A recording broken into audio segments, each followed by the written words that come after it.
So we say we remember. What do we remember? Do we remember the millions who died? Soldiers, civilians, heroes of battles, unsung heroes of wars, violence, peace, small acts of love that gave meaning while bombs were dropping? Remembering to create a spectacle is different than remembering so that we are not to forget. As time goes on, remembering as a ritualized celebration of the heroes becomes selective. We choose what we want to remember. Remembering to not forget so that the history of terror and suffering is not repeated means everything is put before our eyes. Sacrifice, bravery, love, hope, faithfulness, as much as pain, sorrows, deaths, violence. As a nation, we are called for remembrance. In remembrance, politicians and the country celebrate heroes. Soldiers and those who suffered the war ask us not to forget their friends, pains, atrocities, and inhumanity in the shadows of speeches by leaders who speak of how we won because of the brave soldiers. The men and women who fought in the wars remember their friends and millions who died in front of them, beside them, behind them. They keep the memories of death alive so that people following them would choose peace, not wars. Jesus came to bring peace to all. It is by no accident that in the Gospel Luke we find angels saying to the shepherd, "On earth peace among those whom God favors." Until his death, he was a man of peace, establishing God's kingdom or God's reign on earth for everyone. He addressed injustice of the poor, not by challenging the system, but by walking and being among them.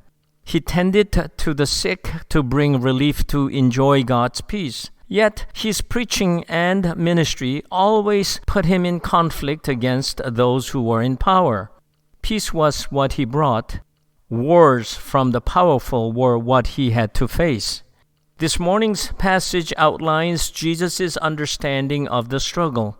He warns his disciples that they will face the hatred of the world for bringing God's peace. This is the irony of our world. Our world is at war with the one who brings peace to all as God with us. Do we really know what the peaceful world is like? What does it mean for people to live in peace? Peace, said out loud in the Middle East, is a greeting.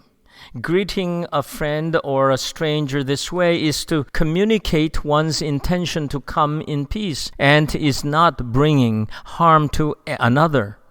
One who says, "Peace be with you," is harboring no ill will or evil action upon others.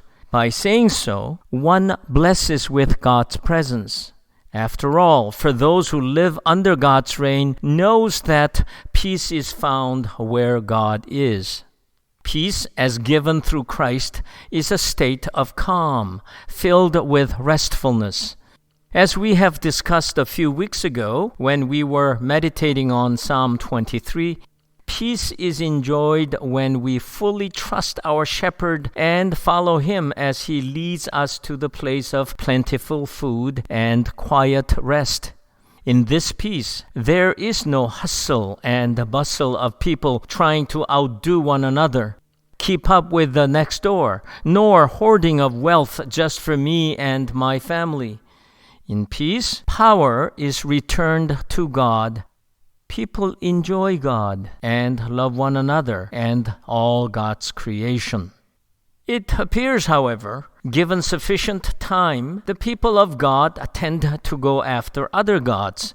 What this means is that natural tendencies of people are to gain and use power for their own benefits.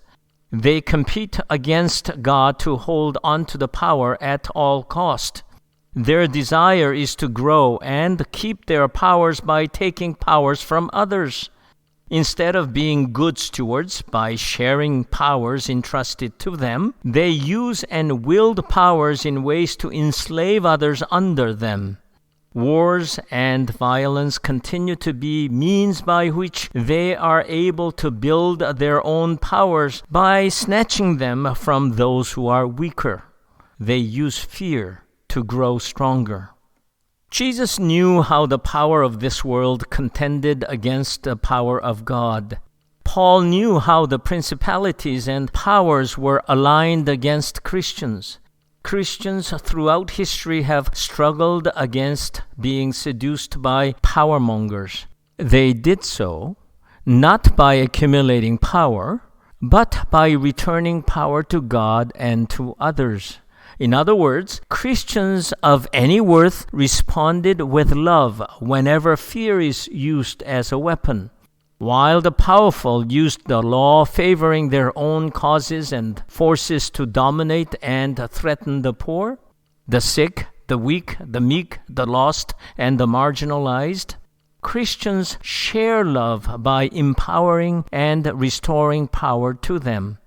When the powerful were busy usurping and amassing power from others, Christians lifted up each and every one as God's presence in the world by giving the weak ways to discover their own powers and helping them to use their own power wisely. These two approaches were at odds with each other, leading to situations where the rulers of the world, ever hungering for more power, attacked and crushed Christ and Christians. They knew the subversive nature of Christian ways to recover power to the weak by sharing in love and honoring each individual as God's own. In real life, we see dictators, ambitious politicians, and many powerful people giving themselves incredible power through laws and political and social maneuvering. They enact laws that are advantageous to themselves. They know how to game the systems or have minions who will do things for them. The weak, on the other hand, get punished for even the least significant contravention of unjust laws, which are applied to the letter, ignoring the intent of the intended law. There was an incident in a country run by a dictator where youth of ruling party's members were not even arrested for possessing illegal drugs, but were sent home in police escorts. But the youth of the poor in the very same place were put in prison for life, being friends or having been in association with drug dealers because they lived in the poor slums. In this country, when the poor demonstrated for a livable wage, which often amounts to less than $5 a day, they are arrested and put in prisons for days and weeks for disturbance of peace. Christian leaders were often imprisoned for stirring up the people and accused of being communists and socialists.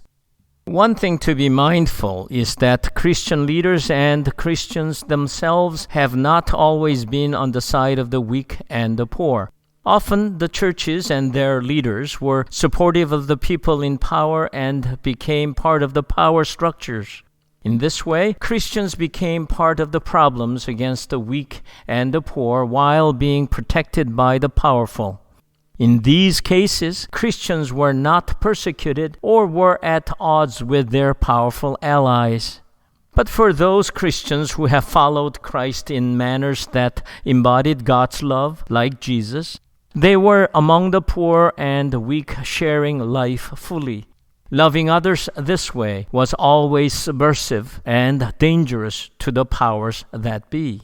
Christians always knew since Christ that wars were about power. That was why many Christians refused to serve in Roman army. In wars, powers are exhibited through violence and mayhems unleashed upon others. Life is devalued. People are dehumanized. As Christians, we are careful in participating in such orgies of killings.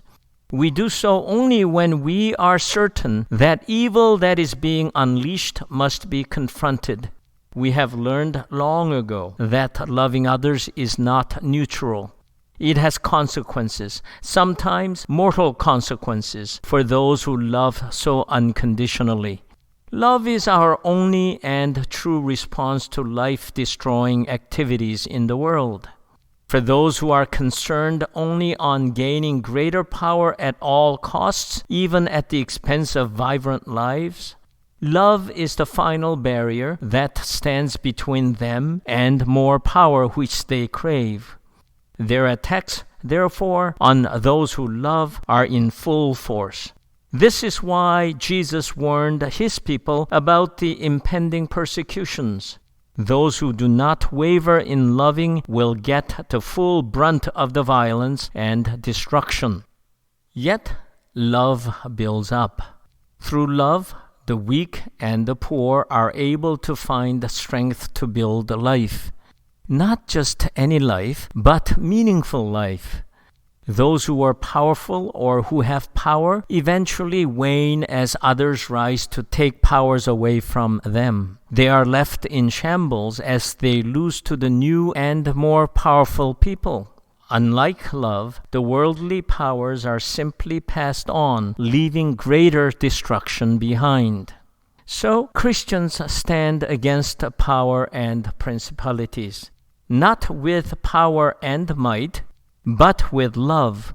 Love of God shown in Christ is the only tool necessary to bring peace where all are able in glorifying and enjoying God as we return the power back to God.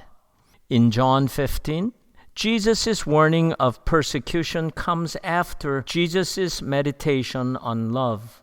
Only after Jesus affirms and instills God's love in his followers, he speaks of the dangers ahead when they live out the commandment of love. On this Remembrance Day, we stand for peace. This peace is possible for all when love of God abounds in all creation. We seek and live peace through love as described in Psalm 23. Returning the power to God is the way we deny ourselves and follow Christ, and the surest way of coming into the age of peace under God's reign. Peace is the fruit of our life of love, love of God, and love of one another. Let us sing together a new commandment.